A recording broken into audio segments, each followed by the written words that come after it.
மதிக்கக்கூடிய தலைவர்களே, தம்பி சிறுவர்களே, அதற்கு தோல் கொடுக்க வந்திருக்கும் அன்பானவர்களே, இங்கு அணியணியிருக்கும் மக்களே, உங்கள் அனைவருக்கும் முன்னேற வணக்கங்கள். முதல் ஆற்றிய உதவிகளை கேட்டு குழுங்குது நடந்தது. நான் எனக்கு ஆற்ற பொண்ணு எனக்கு தெரியவில்லை. இருந்தாலும் ஒரு விழிப்பு, நாங்கள் மக்களுக்குள்ள இறங்கி போய் வர முடியாத ஒரு விழிப்பு. ஒரு காலத்துல நாங்கள் உங்களுக்கு சொன்னோம் இன்னாருக்கு வாக்களிங்க. இப்ப நீங்க எங்களுக்கு சொல்றீங்க இன்னார தெரிஞ்சிருங்க. இதான் இப்ப ஒரு மாற்றம்.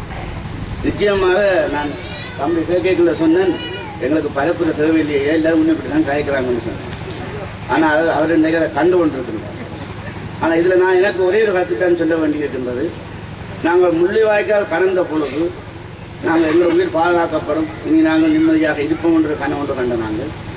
ஆனால் சென்ற 5 வருட காலத்துக்குள்ள எங்களுக்காக சிங்கள மண்ணில் உயிர் கொடுக்கக்கூடிய ஒரு அளவுக்கு அந்த உயிரை பாதுகாக்க முடியாமல் பரிதவித்து ஓடி எங்களுக்காக பாதுகாத்து வந்த மனிதனால் அது சிறுவனாகத்தான் முடியும். சொன்னால் அந்த நாங்கள் படித்த புத்தகங்களில் உள்ள வாக்கியம் உயிரை தமிழுக்கும் உடல மண்ணுக்கும் அர்ப்பணிக்கிறான்னு சொல்லி அதே அந்த தத்துவத்தை அவர் நெஞ்சில சுமந்து கொண்டிருக்கிறார். அதனாலதான் இனம் தெரியாத அந்த சிங்கள காட்டுக்குள்ள தன்னந்தனியாக நின்று இந்த தமிழ் மக்களுக்காக தன் உயிரை எப்படி பாதுகாத்தார் என்று தெரியவில்லை.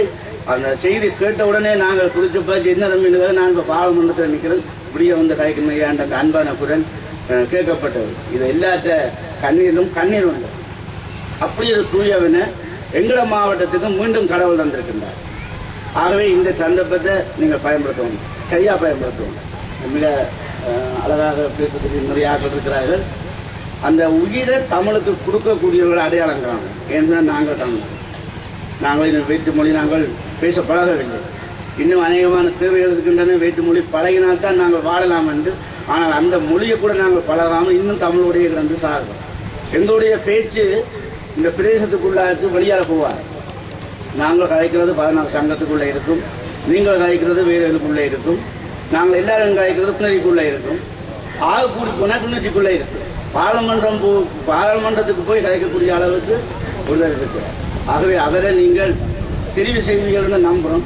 தெரிவு செய்து எங்களுடைய பலத்தையும் உறுதியையும் கேட்கணும்னு எனக்கு தந்தது 5 நிமிஷம். நான் அதை கொஞ்சம் குறிப்பிட்டுடன் எங்களை கணக்கு ஆக்கெடுக்கணும் என்று கூறி சந்தர்ப்பம் தந்தமைக்கு நன்றி கூறி